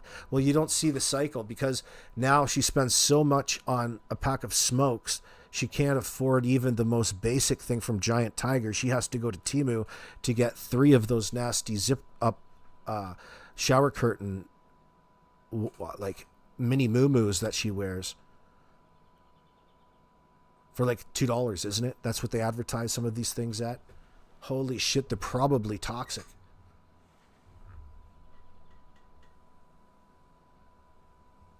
Anything. Wasn't here on the property that knows what happened. So, you're the analyst. anybody... Listen to this. You figure it out. Can I listen one more time, guys? In my opinion, I think the reason why she's doing this to Daniel Okay. is she's trying to take the heat off of herself Uh-huh. and put it on Daniel Right. to make Daniel look bad. Well, I don't know how worse Daniel can make himself look, facing these SA charges. That's not a very good look. That's not a very positive thing. How are you supposed to put that on your Tinder profile? What's he gonna fucking do now? He's gonna have to go up there and say he's not any of those things on his Tinder profile. Now he's gonna have to talk about how he's not an RSO all the time. Because things aren't going her way. So, okay. Let me hear the rest. And another thing, who would press charges against somebody when their 2 children are missing? Uh-oh. Oh, look at Not that. looking for them. Oh, that's kind of juicy, isn't it? Is that a little bit of insight into her true feelings there? Did she leak her actual emotions? That is the question. That is the game. That's the $60,000 question, friends. Did she leak her true emotions right there? I wonder. What kind of girl lays charges when her kids are missing? What the hell is that supposed to mean, I wonder? What are you insinuating, I wonder? Do you think she's going to allow us any insight into this? I doubt it. We're going to have to take it as it comes. It's a blanket statement, no context. Man, that's a tough one. I'm sure Janie's going to the res for her smokes. Are you thinking about, Rochelle, she's getting the $10 rollies? You know, the bag of smokes? I'll take 2 of those big bags of 180, please. Pop one in the freezer. Yeah, those are pretty good. I don't smoke cigarettes anymore. I still have a nicotine addiction, though. I do like nicotine. Not too much, though. What are you saying, Anastasia? Yes, I was pissed when I heard that DM was there for the interview. So controlling. Then to laugh. He's reprehensible. Yeah, it's Leakage, Captain Justice. I agree. Not begging or pleading for them to come home or... Yeah, are you pleading? Why don't you give us a better one than the last time? See what she did right there? Are you pleading? You see, she's listening to Mike. She did a little pleading over on Charmaine's channel. Let me pop that up. How did she close that off? Maybe we'll have a little bit of comedy right here. There's a lot. Holy shit. The transcript is so long. I'm not sure if I can be able to find it in such short notice here. No timestamps. I have to go right to the bottom. So she makes a plea here. He's here and he's free to stay as long as he wants. I'm going to stay in my camper as long as I want until I decide to move back in the trailer. That's my now there. This is my 3rd winter in this camper. Do you feel, and this wasn't, as this is my own question. Well, she's really getting hard to figure out for this translator. Do you feel like there'll be a time when you move back into your trailer, or is this the more permanent now for you? For the moment, I'm very content where I'm at. Daniel lives in the trailer and he has the free range of the trailer, kind of like the chickens. He's here and he's free to stay as long as he wants. I'm going to stay in my camper as long as I want until I decide to move back into the trailer. I bet you she'll be back in there when Danny goes to jail. That's my now there.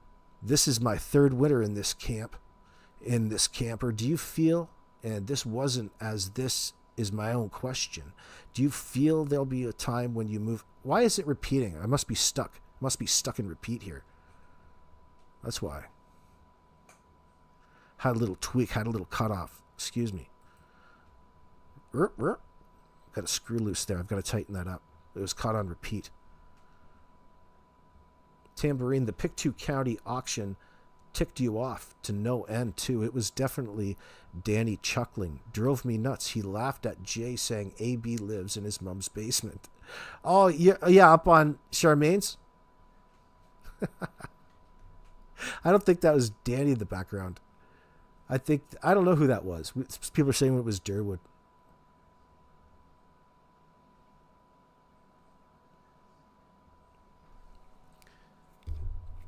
Dude, having these individuals shout you out and throw hate your way is one of the biggest compliments.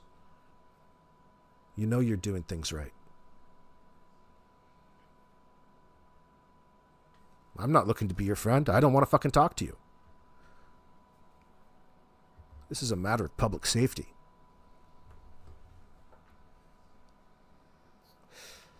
Jordan, do I dab?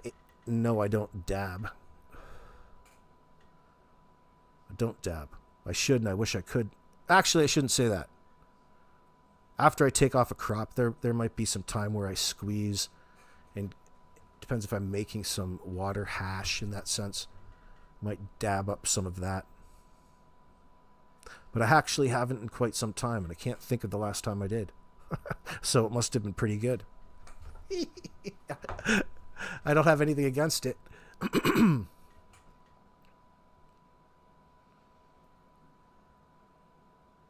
real Norbeaster shouts Mike out. He's a brilliant man. Can you say crush much? Ha ha ha ha. Oh yeah, I just love fucking Mike Dammann too. I hope Janie's listening. I want you to know, Janie, just how much I love Mike. He's just so fantastic. I wish I could apologize to that guy every fucking day. In fact, I'm gonna marry his sister.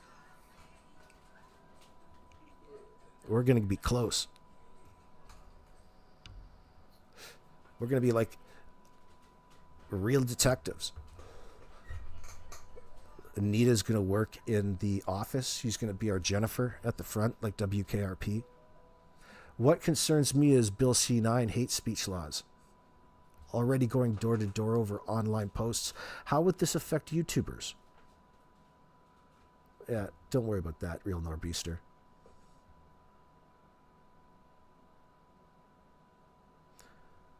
Your legal assistant fishing in a boat. Absolutely. Well, you'd have to submit a resume, of course. It won't matter. She'll be fucking lying all over that too. She'd be like walking in. You remember when Kramer went in and got himself a job? He lied on the resume. Didn't have any idea what he was doing there or anything. He's just trying to get by, making it up as he goes. That's what I think of. But God bless her. I mean, she's a roofer. You know what I mean? Oh, you're being sarcastic, Norbeaster? Yeah, I don't... That's not a situation when it comes to child safety. People are doing the right thing, okay? People out here are doing the right thing, and more people need to do it. Call these things out. Get outraged at them. Be outraged at them. Ain't nobody out there, even in prison, going to be mad at a person of the general public being having a person calling out what the criminal's doing. They're just doing what they do. That's what your job is as a good Samaritan, a member of the public.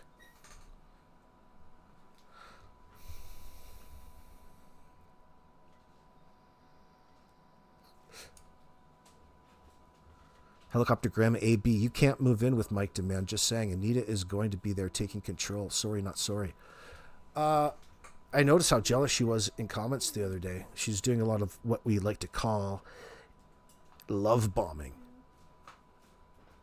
I knew she would take the bait. She's love bombing Mike, being overly protective of him, trying to convince her to cut me out of his life. I recognized it right away as an abusive tactic. There's no way that you could ever chase me away from my man. You're just being a sarcastic dick, Norbeaster. Oh, we all are. You all know I'm a loose cannon. Well, we're glad to have you here. I appreciate it. People have a tendency to get a little crazy, a little cynical up in here. Not here, just because of the situation. You never think anything's going on because you feel that you know too much about a situation, but you don't know the real situation that the cops are dealing with. If you did, we'd have just as many complaints. We'd have just as many snarky things to fucking say. You could bet on it. But do we have a real business? It just contradicts the nature of an investigation in the first place when you have a situation like Daniel, Janie, and Malaya covering up what happened to the kids that they reported missing that day. That determines how you're going to deal and how you have to deal with this scenario. You're presented it. You'd have no choice. And no, one of those factors aren't the police just giving up their hands and finding something else to do. That's not even that's not part of the variables. That's not on the table.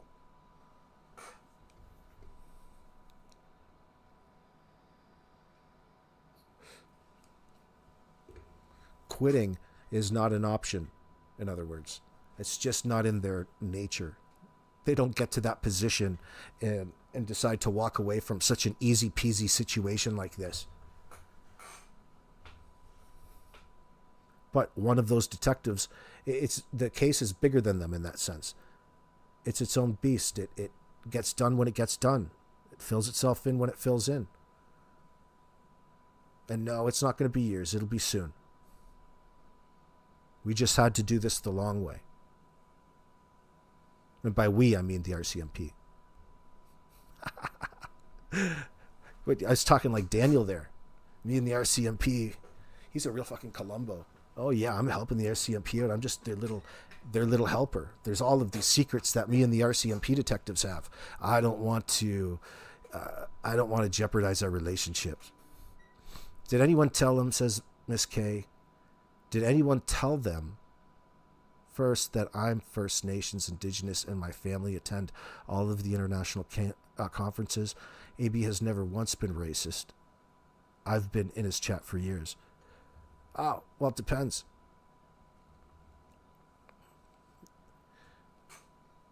No, but you're right, Miss K. Oh, thank you so much, darling. Thank you for telling me that I'm really not a racist. Oh, shit. That's the flavor of the day people love. That's the first thing you go to. Fuck him, he's a racist.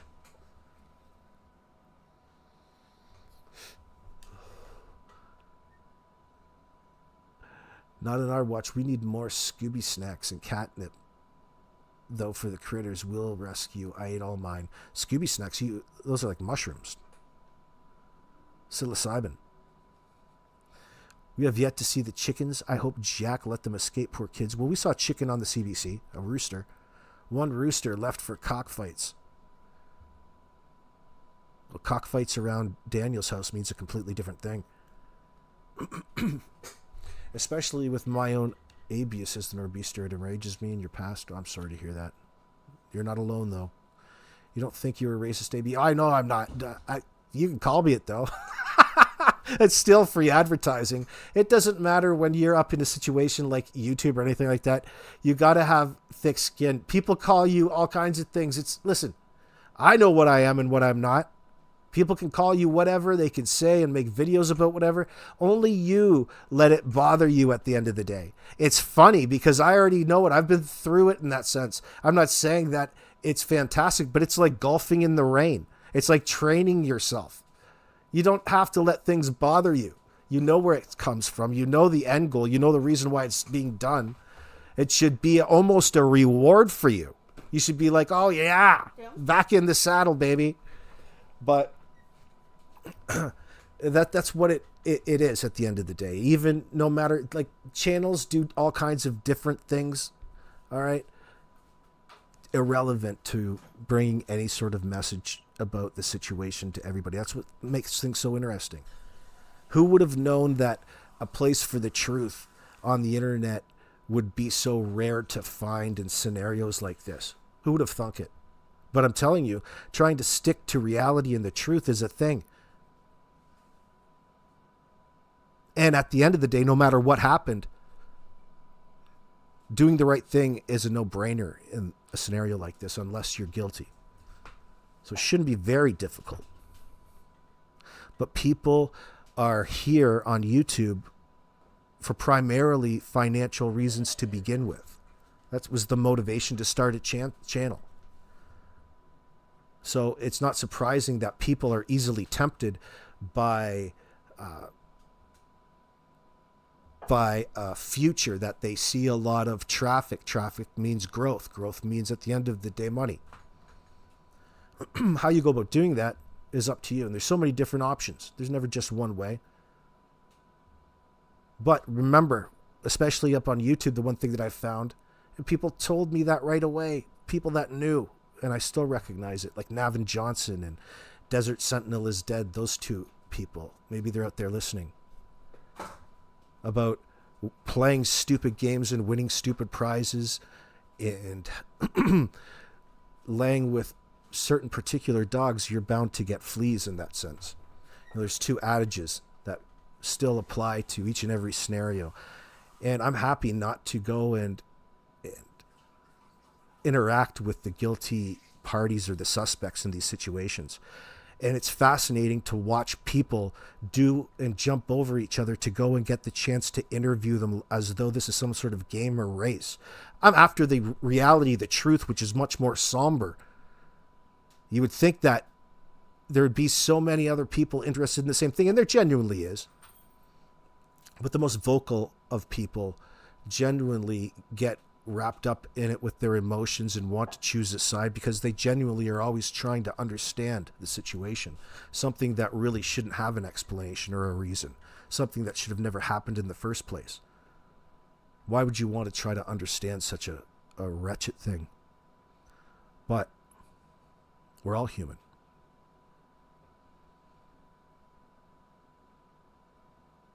Anyway, friends, it's 2 hours and 10 minutes.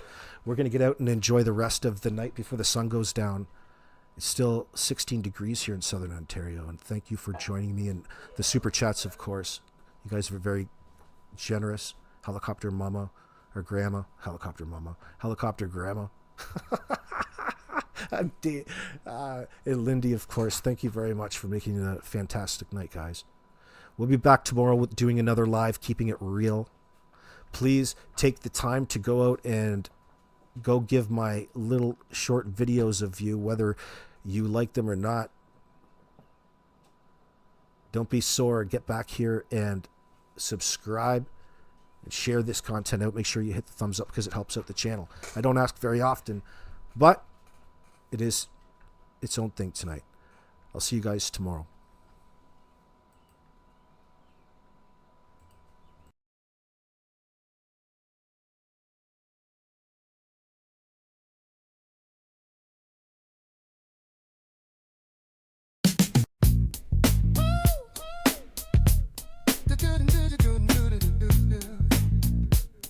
Papa,